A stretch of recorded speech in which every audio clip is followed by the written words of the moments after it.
Hello, Video Game Hunter here, and welcome to my review.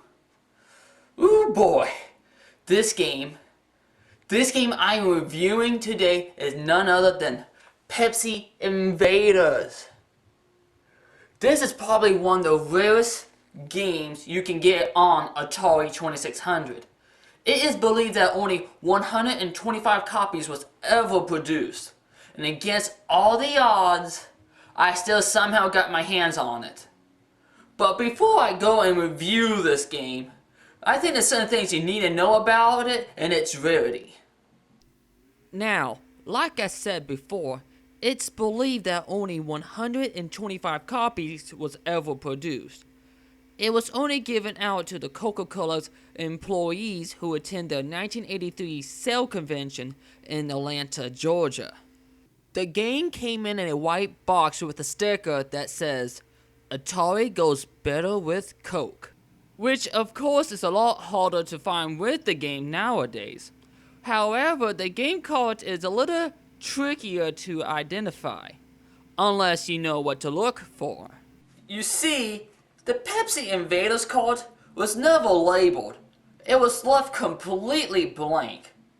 Well, except for mine. Someone at some point who used to own this card thought it was a good idea to put tape on this and wrote Pepsi Invaders. Damn asshole. So, anyway, if you find a Atari card that's left completely blank, there's a possible chance it being the real thing. But before you can conclude that, there's something else you need to look for, which is inside the card. So, take a screwdriver and unscrew that screw in the middle of the card and open that sucker up. Carefully. There should be a metal box covering up the ROM, and you should see some Sharpie marker writing on it. K3205. Now, I don't know what this means, but it's very important that you look for it. You won't believe how many times I went on eBay and the seller claims to have Pepsi Invaders, but what they actually have is one of those reproduction cards. And I was sending a message saying, "Hey, can you please open up the card and send me pictures of it so I can authenticate it?" I'll get a message back saying, I don't want to damage its value and I don't want to ruin the label." Come on, that tells me it's fake. So, I say, avoid those sellers before you regret it later in life. Now, let's talk about the game. It should come with no surprise that the game is a remake of Space Invaders, which I will be comparing this game with that game. Also, you may have noticed on the top of the screen it says Coke wins. You might be asking, if it's called Pepsi Invaders, why does it say Coke wins? Well, the guy who programmed this game, Christopher Omarzu, I believe that's how you say it, who also made Big Bird's Egg Catch and Oscar Trash Race, doesn't recall putting Coke wins there. So it's been rumor, I'm saying rumor because I kind of find this hard to believe, but when he turned in his finished game to Atari must have changed Pepsi Invaders to Coke Wins to avoid getting sued for copyright infringement from Pepsi. Which I can't really understand this, since this game was never commercially released to the public. And plus, if they were worried about copyright infringement, then why did they keep their Pepsi logo in the game?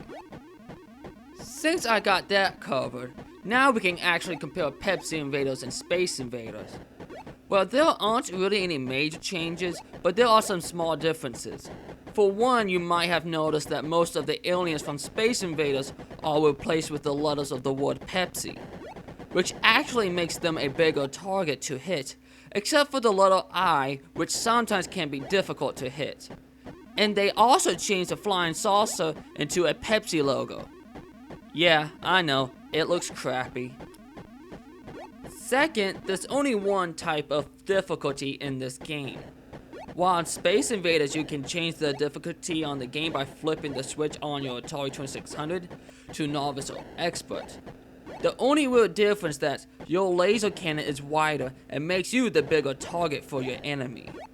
While in Pepsi Invaders, it doesn't matter what difficulty you have your system set on. The gameplay will remain the same. Third, you have unlimited lives. While Space Invaders, you're all only given 3 lives. Now, you're probably wondering, if you have unlimited lives in Pepsi Invaders, how do you lose in the game? Well, that actually brings me to number 4. There's a time limit.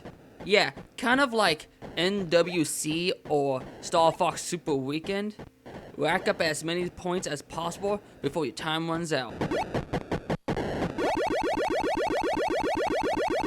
And lastly, the last thing that's different about this game and Space Invaders is the game doesn't end when your opponent gets so close to the ground, and once he lands, it's game over.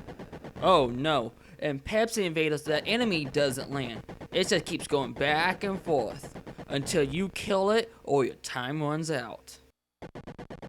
Man, Pepsi Invaders. This is a great addition to anyone's collection. If you're a video game collector, a Coke collector, or even a Pepsi collector, I totally recommend this game. I kind of like this more than Space Invaders. But the problem is, this game can go for outrageous prices on eBay. It can go for about $800 to $1,500. Now, with the box, I'm guessing about $1,500 to about $2,000, maybe even more. But if you don't feel like spending that kind of money, that's okay. You can always use emulators. But for me and the rest of us collectors, we would like to have the actual thing. Well, that's it for today. This is Video Game Hunter, and until next time, goodbye. Super Space Invader, coming from the outer space. Super Space Invader. Super Space Invader. Super Space Invader. Super Space Invader, coming from the outer space. The all-around gamer production. This shit is nasty!